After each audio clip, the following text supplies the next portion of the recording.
Hi, this is Anil Sangam from Buxar Bihar. और मैं एक बार फिर इंग्लिश स्पोकन के इस नेक्स्ट वीडियो में हाजिर हुआ हूँ। और आज मैं, जैसा कि आप लोगों को सिंपल प्रेजेंट पढ़ाया था मैंने, और सिंपल प्रेजेंट के रूट रूल को समझाया था कि सिंपल प्रेजेंट का एक ही रूट रूल है। उस रूट रूल के 3 रिफ्लेक्शंस यानी कि 2 रिफ्लेक्शन और बनते हैं, जिसमें एक इज एम आर आता है और एक हैज़ हैव आता है। और इन्हीं तीनों से यानी रूट रूल और उसके 2 जो शैडो हैं, इज एम आर के और हैज़ हैव के, इन्हीं सबसे मिलकर सिंपल प्रेजेंट के जितने भी भाव हैं, जितने भी अर्थ हैं, उन सब का स्ट्रक्चर्स तैयार किया गया है। सिंपल प्रेजेंट के कुछ खास स्ट्रक्चर्स जो हैं, जो इज एम आर पर आधारित हैं, जो हैज़ हैव पर आधारित हैं, आज हम उन दोनों के बारे में चर्चा करेंगे। और सिंपल प्रेजेंट का जो मेन स्ट्रक्चर, जो सब्जेक्ट वर्ब ऑब्जेक्ट, जो हम लोग ने पढ़ लिया है, आज वहीं से हम शुरू करेंगे उसकी अगली कड़ी से। और आज हम देखेंगे कि सब्जेक्ट वर्ब ऑब्जेक्ट के इम्फैटिक, इज एम आर वाले सेंटेंसेस के इम्फैटिक और हैज़ और हैव वाले सेंटेंसेस के इम्फैटिक के तौर तरीके क्या हैं, किन किन अर्थों में, किन किन सेंस में यूज किए जाते हैं, और हिंदी भाषा में हम कौन कौन से शब्द उन इम्फैटिक शब्दों के लिए प्रयोग करते हैं। देखते हैं एक झलक। सब्जेक्ट वर्ब ऑब्जेक्ट यानी कि root rule of the simple present, इसके बारे में हम लोगों ने विवेचना कर ली थी। इसके निगेटिव को भी हम लोगों ने पढ़ा था कि जब हम निगेटिव लेते हैं तो हम डू नॉट या डज नॉट का प्रयोग करते हैं। आज हम सीखेंगे कि इसी निगेटिव सेंटेंस में से यदि हम नॉट को हटा दें, यदि हम इस नॉट को यहाँ से हटा दें और स्ट्रक्चर तैयार करें subject plus do does plus verb plus object, इस सेंटेंस और इस सेंटेंस में बस नॉट का फासला है। इस सेंटेंस में नॉट है और इस सेंटेंस में वर्ब से पहले नॉट का प्रयोग नहीं किया गया है। यानी निगेटिव सेंटेंस से ही जब हम नॉट को हटा देते हैं, यानी डू डज को बिना हम नॉट के प्रयोग करते हैं, वह सेंटेंस अंग्रेजी के रूट रूल यानी सिंपल प्रेजेंट के रूट रूल का इम्फैटिक सेंटेंस माना जाता है। और ऐसे सेंटेंसेस को हम अपनी हिंदी भाषा में बोलने के लिए अवश्य, जरूर, ही, तो जैसे शब्दों का प्रयोग करते हैं। जैसे राम खाता है, यह एक सामान्य वाक्य है, लेकिन राम खाता तो है, राम खाता ही है, राम अवश्य खाता है, राम जरूर खाता है, राम बिल्कुल खाता है। किसी भी प्रकार से हम जोर डालें इस पर, किसी भी तरह से हम इसको प्रेस करें, एक स्ट्रॉन्ग वाक्य बनाए, ऐसे सेंटेंसेस को हम इम्फैटिक सेंटेंस कहते हैं। और हिंदी में इसके लिए जोरदार वाक्य दिया गया है। तो जोरदार वाक्य बनाने के लिए आपको कुछ भी बहुत बड़ी पढ़ाई नहीं करनी है, बस निगेटिव सेंटेंस को दिमाग में रखना है कि निगेटिव सेंटेंस से में अगर हम नॉट को लगाते हैं तो वो निगेटिव तो है ही, अगर नॉट को हटाते हैं तो वही निगेटिव सेंटेंस इम्फैटिक बन जाता है। यानी कि राम खेलता है, राम प्लेज, राम नहीं खेलता है, राम डज नॉट प्ले। अगर नॉट को हटा दिया जाए, राम डज प्ले, राम खेलता तो है। I play, I do not play, not को हटा दिया जाए, आई डू प्ले, मैं खेलता तो हूँ। तो अभी हमने देखा कि जो रूट रूल है सिंपल प्रेजेंट का, उसका इम्फैटिक बनाने का सूत्र क्या है और क्या हम करते हैं तो इम्फैटिक बनता है, और हिंदी में उसके लिए क्या क्या शब्द हैं। अब जरा सा देखते हैं कि सिंपल प्रेजेंट के जो शैडो हैं यानी इज एम आर और हैज़ हैव, इनके इम्फैटिक कैसे बनते हैं और इनके लिए कितने स्ट्रक्चर्स अंग्रेजी व्याकरण में बनाए गए हैं और उनके क्या क्या अर्थ हैं। देखते हैं नेक्स्ट स्लाइड में। देखते हैं सिंपल प्रेजेंट के एक दूसरे स्ट्रक्चर पर जो रूट रूल की एक परछाई है, इज एम आर। सबसे पहली बात कि हम इज एम आर का अध्ययन करते क्यों हैं। Root rule subject verb object है, तो फिर इज एम आर की जरूरत क्यों पड़ी, और वो भी रूट रूल के रूप में, यानी उसके ठीक समरूप ऐसी क्या जरूरत पड़ गई। जबकि किसी भी टेंस का रूट रूल एक ही होता है, तो फिर एक दूसरे रूट रूल की परछाई की जरूरत क्यों पड़ गई। इसके लिए टेंस की जो बताई गई परिभाषा थी उस पर ध्यान देने की जरूरत है कि टेंस किसी भी क्रिया या फिर किसी भी अस्तित्व के समय को बतलाता है। यदि क्रिया है, यदि कोई कार्य का जिक्र है, तो उसके लिए तो एक्शन वर्ड्स हैं ही, क्रियाएं हैं ही, आप एक्शन वर्ड्स देकर उस क्रिया को बतला देंगे। लेकिन अगर किसी के अस्तित्व को बतलाना हो, वर्तमान सत्य को बतलाना हो, तो फिर हम क्या करेंगे। उसके लिए हमारे पास कोई भी विकल्प नहीं रह जाता सिवाय इसके कि हम बी फैमिली के फॉर्म्स बी फैमिली, जैसे ईट को अगर हम 5 भागों में बांटे, ईट, एट, ईटेन, ईटिंग, ईट्स, अगर इसी कैटेगरी से अगर हम बीफ को बांटे तो फर्स्ट फॉर्म जो बी का होगा वो होगा आर, एम, सेकेंड फॉर्म जो होगा was, were, third form been, fourth form being और फिफ्थ फॉर्म इज। इस तरह से यह रूट रूल हुआ, यह सिद्ध होता है। इस तरह हम उस चर्चा में अभी नहीं जाएंगे, क्योंकि मैंने पहले ही बोला है कि जो भी मैं वीडियो बनाऊंगा वो मेरे दिमाग में सिर्फ स्पोकन ही रहेगा, इसलिए मैं इसको समझा रहा हूं कि भाषा के मुताबिक इसका प्रयोग हमें करना कहाँ चाहिए। अस्तित्व को बतलाने के लिए, अस्तित्व में क्या क्या चीजें आ जाती हैं?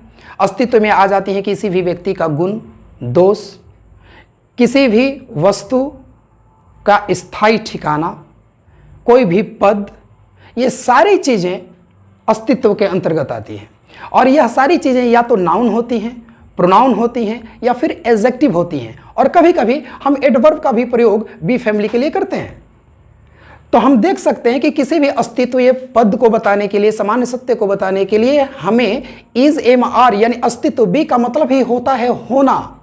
यानी दूध उजला होता है, यह दूध की अस्तित्व के बारे में बात हो रही है। वहां एक मंदिर है, यह होना का ही एक पार्ट है भाषा का। हम किसी अस्तित्व के बारे में बात करते हैं। राम डॉक्टर है, राम के किसी पद के बारे में बात करते हैं। वह चोर है, हम उसके गुण या दोष के बारे में बात करते हैं। तो किसी भी व्यक्ति के गुण, दोष, किसी भी अस्तित्व को बताने के लिए जिस वर्ब का प्रयोग होता है वो है बी, बीई, बी फैमिली। और बी फैमिली को जब हम तोड़ते हैं तो उसका फर्स्ट फॉर्म आर और एम होता है और फिफ्थ फॉर्म इज होता है। इसलिए सिद्ध होता है कि बी फैमिली के ही मेन रूट को यानी मेन फॉर्म को इज, एम, आर का इसमें प्रयोग according to subject of the number हम करते हैं। अब जरा सा देखते हैं कि इससे कितने स्ट्रक्चर्स बनते हैं और इनके एम्फैटिक क्या क्या हैं। सब्जेक्ट इज, एम, आर के साथ यदि हम नाउन, प्रोनाउन, एडजेक्टिव को अगर हम जोड़े नहीं, इसके साथ यही जोड़ा भी जा सकता है। इसके बाद इज, एम, आर के साथ कुछ नहीं जोड़ा जा सकता। और जो भी चीजें जोड़ी जा सकती हैं वो इन्हीं में से घुमा फिरा कर कुछ ना कुछ होती हैं। यदि उसकी चर्चा हम कभी बाद में करेंगे। जब हम इज, एम, आर के साथ नाउन, प्रोनाउन, एडजेक्टिव को ऐड करते हैं तो उसके दो अर्थ होते हैं, है या होता है। जैसे Ram is a teacher, Ram शिक्षक है। राम के अस्तित्व के बारे में बतला रहे हैं, राम के पद के बारे में बतला रही है, राम की विशेषता के रूप में यहाँ पर एक कॉम्प्लीमेंट के रूप में शिक्षक का प्रयोग हुआ है। राम शिक्षक है, राम इज अ टीचर। दूध उजला होता है, यानी यह एक सत्य घटना है, दूध उजला होता है। और जितनी भी सत्य चीजें हैं उसके लिए इज, एम, आर का अर्थ होता है। और जो भी चीजें वर्तमान में सिर्फ अभी मौजूद हैं उनके लिए है का प्रयोग होता है। मिल्क इज वाइट, दूध उजला होता है। अब जरा सा आते हैं कि इज, एम, आर के बाद यदि नाउन, प्रोनाउन, एडजेक्टिव को ऐड किया जाए तो हमें दो अर्थ दिखाई देते हैं, है या होता है। लेकिन यदि उसी इज, एम, आर के साथ यदि 2v1 जिसे ग्रामर में इन्फिनिटिव कहते हैं, यदि 2v1 को ऐड किया जाए, उसके बाद अदर वर्ड्स कुछ भी हो तो उसको ऐड किया जाए, तो इसका अर्थ क्या होगा? इसका अर्थ होगा कि हमारी क्रिया में वाला है, वाली है शब्द, यानी हमारी भाषा के मुताबिक उसमें वाला है, वाली है शब्द जुड़ जाएंगे। जैसे राम आने वाला है, वे लोग खाने वाले हैं, हम लोग कल पटना जाने वाले हैं। यानी इस वाक्य में जब हम क्रिया के साथ वाला है, वाली है जोड़ते हैं तो इससे ये पता चलता है कि सब्जेक्ट किसी बहुत ही निकट योजना की ओर है। जैसे हम लोग कल पटना जा रहे हैं या हम लोग शाम को पटना जा रहे हैं, इट मीन्स कि हम लोग शाम को पटना जाने वाले हैं। ऐसे सेंसेस में हम क्या करते हैं? इज, एम, आर के साथ 2v1 का प्रयोग करते हैं, जो ग्रामर कि जब हम अध्ययन करेंगे, हम पार्ट्स ऑफ स्पीच के लेक्चर्स को जब सुनेंगे तो पता चलेगा टू गो यहाँ पर एक एडजेक्टिव है, आप इसे वर्ब मानने की कोशिश ना करें। अभी बस आप जानें कि सब्जेक्ट इज, एम, आर के साथ यदि नाउन, प्रोनाउन है तो उसका अर्थ होगा कुछ है या होता है। और जब इज, एम, आर के साथ 2v1 आ जाए तो इसका मतलब कि कर्ता कोई कार्य करने वाला है, कर्ता कोई कार्य करने जा रहा है। अब जरा सा आते हैं इसके एम्फैटिक मोड में, उसकी एम्फैटिक की दुनिया में। यदि इस वाक्य की Ram is a teacher, Ram शिक्षक है, अगर इसका एम्फैटिक बनाया जाए, जैसे राम शिक्षक ही तो है, या राम शिक्षक ही है, या फिर इस वाक्य को और भी किसी प्रकार से बोल दिया जाए, मायने ये नहीं रखता कि उसमें कौन से शब्द लगे हैं, मायने ये रखता है कि उसका भाव क्या है। एग्जैक्टली हमें भाव को समझना चाहिए कि हम कहने का हमारा भाव क्या है। यदि उस पर जोर डाला जा रहा है तो कौन से शब्द का प्रयोग किया जा रहा है, इससे क्या फायदा है उसको सोचने से। बस मायने ये रखता है कि इसमें फिल क्या है, तो फिल इसमें एम्फेटिक है। राम शिक्षक ही तो है, राम शिक्षक ही है। जब इस तरह के वाक्य आ जाए जिसमें इज एम आर नाउन का प्रयोग हुआ हो और उसको एम्फेटिक बनाना हो, तो हम उसके लास्ट में एट ऑल का प्रयोग कर देते हैं। जैसे Ram is a teacher at all. लेकिन यदि सेंटेंस ऐसा आए यानी इज एम आर का ही प्रयोग हो, लेकिन उसमें ऐसे सेंटेंस में बक्सर में ही हूं, मैं अभी क्लास में ही हूं, ऐसे सेंटेंसेस में हम क्या करते हैं कि पूरे सेंटेंस के बाद ओनली का प्रयोग करते हैं। जैसे मैं बक्सर में ही हूं, I am at Buxar only. मैं घर पर ही हूं, आई एम एट होम। वह खेत पर ही है, he is eight field only. तो ऐसे सेंटेंसेस में जिसमें इज एम आर के साथ नाउन प्रोनाउन एडजेक्टिव का प्रयोग होता है, ऐसे सेंटेंसेस में हम एम्फेटिक बनाने के लिए लास्ट में एट ऑल का प्रयोग कर देते हैं या ओनली का प्रयोग कर देते हैं। अब बारी आती है कि जिन शब्दों में इज एम आर के साथ टू वी वन का प्रयोग करना पड़ता है, जैसे वो शब्द हैं वाला है, वाली है, ऐसे वाक्यों में हमें इज एम आर के साथ टू वी वन का प्रयोग करना पड़ता है। और अगर इसका एम्फेटिक बनाना पड़े, जैसे राम जाने ही वाला है, राम जाने को है, राम जाने को ही है। मैंने अभी पहले कहा कि किस तरह से वाक्य को बोला गया, इससे क्या फर्क पड़ता है, उसके सेंस क्या है, उसका भाव क्या है, ये हमें समझना होगा। और इसके सेंस को जब हम समझते हैं तो इस पर जोर डाला जा रहा है, ये एम्फेटिक मोड का वाक्य लग रहा है। और ऐसे सेंटेंसेस में यानी वाला है, वाली है वाक्यों में हमें करना क्या है, जो टू गो है यानी टू प्लस वी वन जो है, उसके पहले हम अबाउट का प्रयोग करते हैं। और जैसे ही हम अबाउट का प्रयोग करते हैं, यह वाक्य सामान्य वाक्य से जोरदार वाक्य बन जाती है, एम्फेटिक सेंटेंस बन जाती है। अभी हमने देखा कि इज एम आर की दुनिया क्या है।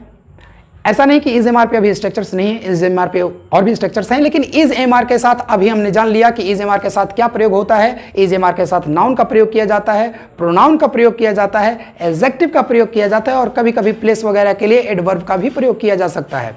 लेकिन नाउन इज एम आर के साथ कभी भी वर्ब का प्रयोग सिंपल प्रेजेंट में नहीं किया जाता। और जिस सेंटेंस में सिंपल प्रेजेंट में वर्ब का प्रयोग किया जाता है, उसमें कभी भी इज एम आर का प्रयोग नहीं किया जाता। हाँ, कुछ व्याकरणाचार्य ये जरूर मेरी बात सुनकर मुस्कुरा देंगे कि फिर पैसे में इज एम आर के साथ V3 का प्रयोग क्यों किया जाता है। भाई साहब, जरा सा ग्रामर ढंग से पढ़ा जाए। वो क्रिया का तीसरा रूप नहीं है, वो पास्ट पार्टिसिपल का रूप है, और वह भी एक एडजेक्टिव के रूप में प्रयोग किया जाता है। ये थोड़ी सी डीप चर्चाएं हैं। सब बात की एक बात कि इज एम आर के साथ किसी भी क्रिया का प्रयोग नहीं किया जाता। मिलते हैं कि हैज हैव की दुनिया क्या है और वो किन किन अर्थों में प्रयोग किया जाता है और उसका एम्फेटिक मोड क्या है, अगले स्लाइड में। आते हैं हैज हैव की दुनिया में। हमने पढ़ा सब्जेक्ट प्लस वर्ब यानी एक्शन वर्ब, किसी के एक्शन को वर्तमान में एक्शन को बताने के लिए। अस्तित्व को बताने के लिए हमने इज एम आर को पढ़ा, अभी देखा। फिर हैज हैव का प्रयोग हम क्यों करते हैं? हैज हैव का प्रयोग करते हैं अधिकार को बताने के लिए, किसी भी व्यक्ति के अधिकार को बताने के लिए कि पर्टिकुलर व्यक्ति पर, पर्टिकुलर वस्तु पर उसका अधिकार है, उसका व्यक्तिगत अधिकार है। और साथ ही साथ हैज़ और हैव टू का प्रयोग जो है बहुत सारी चीज़ों को भी बतलाता है। आगे चलकर हम लोग पढ़ेंगे, कंपल्सन भी बतलाता है, ये प्लान भी बतलाता है। जरा सा देखते हैं इसकी दुनिया क्या है, इसके एम्फेटिक मोड क्या है। Subject plus has have plus noun, जैसे इज एम आर में हम नाउन जोड़ देते हैं किसी अस्तित्व को बताने के लिए, ठीक उसी तरह हैज हैव के साथ यदि नाउन को जोड़ दिया जाए तो इसका मतलब क्या हो जाएगा, कुछ पास है, यानी बंदे के पास कुछ है या वह व्यक्ति कुछ रखता है। पास है या रखता है के अर्थ में हैज हैव के साथ जब हम किसी भी वस्तु को जोड़ देते हैं, जैसे he has cow, he has money, he has book, I have pen, बहुत सारी चीजें, यानी हैज हैव के साथ नाउन का प्रयोग क्या बतलाता है कि व्यक्ति के पास कुछ है या व्यक्ति कुछ रखता है। जैसे राम के पास किताब है, Ram has a book, Ram के पास एक किताब है या राम किताब रखता है। लड़कों के पास पैसे हैं, बॉयज हैव मनी, यानी कि लड़के जो हैं पैसा रखते हैं। तो पैसे के ऊपर इन बच्चों का अधिकार है, किताब के ऊपर इस राम का अधिकार है। तो आप देख सकते हैं कि अपने अधिकार को बताने के लिए कि वह चीज़ मुझसे जुड़ी हुई है, वह चीज़ मेरे पास है, वह मेरी है, इन सारी चीज़ों के लिए हम हैज़ हैव का प्रयोग करते हैं। पोसेशन के लिए, अपने अधिकार को बताने के लिए, वो चीज़ मेरे पास है, यानी कि उस चीज़ को मैं रखता हूँ, वो मैं उसका स्वामी हूँ। जब हम इसके निगेटिव की बात करते हैं तो इसके निगेटिव दो तरीके से बनते हैं। Subject plus has a plus not या नो का प्रयोग होता है, प्लस नाउन। अगर नॉट का प्रयोग तब होगा जब इसके पहले कोई ए एन प्रीपोजिशन हो, आर्टिकल हो, तब हम नॉट का प्रयोग करेंगे। यदि नहीं तो हम नो का प्रयोग करेंगे, क्योंकि नॉट एक एडवर्ब है, नो एक एडजेक्टिव है। और जब हम इम्फैटिक बनाते हैं, यानी इस वाक्य का हम इम्फैटिक बनाएं या इस वाक्य का इम्फैटिक बनाएं, तो उन दोनों में डू डज का प्रयोग होता है, क्योंकि मैंने पहले ही कहा कि हैज़ हैव यहाँ पर एक मेन वर्ब की तरह अपनी भूमिका निभाता है, और इसका अर्थ ही होता है पास है या रखता है। और इसके अर्थ बहुत सारे हैं, जैसे ग्रहण करता है, भोजन ग्रहण करने के लिए भी हैज़ हैव का प्रयोग होता है, स्थान ग्रहण करने के लिए हैज़ हैव का प्रयोग होता है। तो हैज़ हैव का प्रयोग पास है, पास रखना, रखता है, प्राप्त करना, ग्रहण करना, भोजन ग्रहण करना, इन बहुत सारे अर्थों में हैज़ हैव का प्रयोग होता है। इसलिए इसका निगेटिव जब हम बनाते हैं तो हम डू नॉट और डज नॉट का भी प्रयोग कर सकते हैं, और उसका मतलब थोड़ा सा इम्फैटिक होता है, जोरदार होता है, जो हम पिछले दो स्लाइड्स में देखें। जैसे मेरे पास किताब नहीं है, आई हैव नो बुक, या I have not a book. Generally I have no book का ही प्रयोग होता है। अब हमने देखा कि एक सामान्य तौर पे हमने जब निगेटिव बनाया तो आई हैव नो बुक का प्रयोग किया, लेकिन जब हम इसी वाक्य को इम्फैटिक कर दें, जैसे मेरे पास किताब है ही नहीं, मेरे पास किताब तो नहीं है, मैं किताब रखता तो नहीं हूं, जब इस तरह के जब इसके सेंस हो तो आपने क्या बनाया, I do not have any book. I have no book का मतलब हुआ कि मेरे पास मौजूदा स्थिति में अभी इस समय किताब नहीं है। And I do not have any book का मतलब हुआ किताब से मेरा दूर दूर तक कोई नाता नहीं है, मुझे किताब से कोई मेरा लेना देना ही नहीं है, मैं किताब रखता ही नहीं हूं। ऐसे भाव जब हों तो हम डू नॉट या डज नॉट का प्रयोग करते हैं। जैसे राम के पास किताब है, Ram has a book, Ram के पास किताब तो है, राम के पास किताब है ही। जब इस तरह के भाव हों तो हमें क्या करना चाहिए, Ram does have a book. Has have का V1 जो होता है वो हैव होता है। जैसे मैंने आपको बताया कि is am are be family के टूटे हुए पार्ट हैं, उसी तरह हैज हैव टू हैव जो वर्ब फॉर्म है, अगर इसको हम 5 भागों में बांटें तो हैव, हैड, हैड, हैविंग और हैज होगा। यानी टू हैव का V1 हैव होता है और V5 हैज होता है, और थर्ड पर्सन सिंगुलर के साथ V5 का ही प्रयोग होता है, इसलिए हमने हैज का प्रयोग किया। और इस V5 के होने के नाते हम डू नॉट और डज नॉट का प्रयोग कर सकते हैं। हम ऐसे भी कर सकते हैं, Ram has not a book, Ram के पास किताब नहीं है, Ram has no book, Ram के पास किताब नहीं है। लेकिन जब हम ये कहेंगे Ram does not have a book, तो राम के पास किताब है ही नहीं, नॉट हटा दीजिए, Ram does have a book, Ram के पास किताब तो है, राम के पास किताब है ही, राम के पास बिल्कुल किताब है। यानी उस वाक्य पर हम जोर देते हैं, एक फोर्स देते हैं कि यह कार्य अवश्य है, यह बात तो सत्य है। आगे बढ़ते हैं।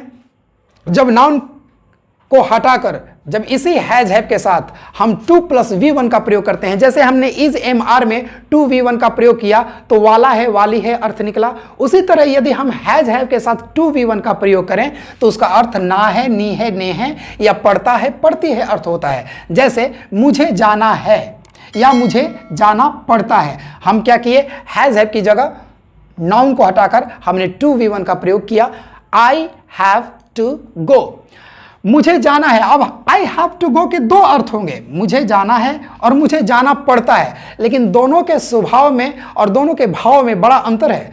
मुझे जाना है यह व्यक्ति की एक योजना है, और मुझे जाना है से यह पता नहीं चलता कि यह व्यक्ति इससे पहले भी जा चुका है। यदि मैं कहूं कि मुझे दिल्ली जाना है, तो मुझे दिल्ली जाना है यह मेरी एक योजना है, आने वाले भविष्य में मैं इसको अंजाम देने वाला हूं, और इसे यह भी पता नहीं चलता कि इससे पहले भी मैं दिल्ली जा चुका हूं।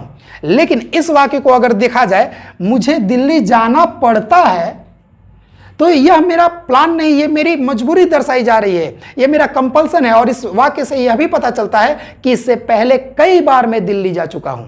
तो ये दोनों वाक्य के अर्थ तो जरूर देता है, आई हैव टू गो मुझे जाना है या मुझे जाना पड़ता है, लेकिन दोनों के स्वभाव बड़ा अंतर है। तो जब अगर आपको आई हैव टू गो अगर आपको बोलना है मुझे जाना है या मुझे जाना पड़ता है क्या, यू आर टोटली फ्री, आप एकदम बोल सकते हैं। लेकिन अगर आप ये चाहते हैं कि नहीं मेरा लिसनर एकदम यही समझे कि मैं पढ़ता है ही बोल रहा हूं, यदि मैं कहूंगा कि I have to go to Mumbai, तो मेरा लिसनर दोनों में से कुछ भी समझ सकता है। लेकिन अगर मैं चाहता हूं कि मेरा लिसनर केवल यही समझे कि मैं पढ़ता है ही बोल रहा हूं, तो subject plus has have plus got plus V1 plus object, इसका केवल एक ही अर्थ होगा, पढ़ता है। जैसे I have got to go, अब इसका अर्थ मुझे जाना है नहीं होगा, इसका अर्थ केवल ये ही होगा कि मुझे जाना पड़ता है, मुझे खाना पड़ता है, मुझे आना पड़ता है, मुझे बोलना पड़ता है, यानी यह कार्य करना पड़ता है, सब्जेक्ट को यह कार्य करना पड़ता है।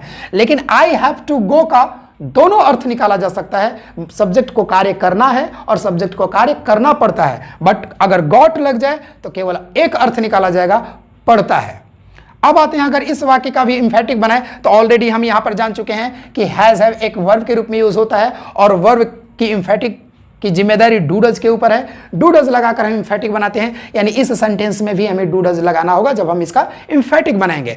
जैसे आई हैव टू गो, मुझे जाना पड़ता है, I do have to go, मुझे जाना ही तो है, मुझे जाना तो पड़ता ही है, मैं जाता ही हूं, मुझे जाना तो है, मुझे जाना ही है, मुझे जाना ही पड़ता है। इस तरह के इसके सेंटेंस बनेंगे।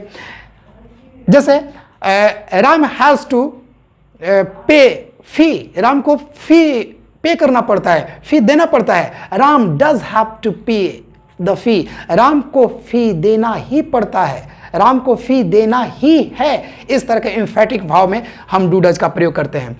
तो हमने देखा कि इज एम आर के साथ जब इंफेटिक बनाना हो, तो जब हम एडजेक्टिव नाउन प्रोनाउन का प्रयोग किए हो तो हमें एट ऑल या ओनली का प्रयोग कर देना चाहिए। और जब इन्फिनिटिव के साथ इज एम आर हो और उसका इंफेटिक बनाना हो तो इन्फिनिटिव से पहले अबाउट का प्रयोग करना चाहिए। जिस तरह से हम root rule subject plus verb का इंफेटिक बनाते हैं डू डज की मदद से, ठीक उसी तरह हैज हैव का भी इंफेटिक डू डज की ही मदद से बनेगा।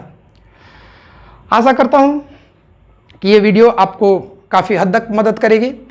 इस तरह के सेंटेंसेस खुद आप बनाइए, प्रैक्टिस कीजिए। इसके आगे प्रेजेंट इंडेफिनिट के जो स्ट्रक्चर्स हैं, जो इन तमाम स्ट्रक्चर्स पर ही आधारित हैं, जिन जिन अर्थों में हैं, किन किन अर्थों में हैं, आने वाली वीडियो में हम मिलेंगे। तब तक अपना ख्याल रखिए। Till then take care and be happy. Thank you very much. Have a nice moment. Thank you very much.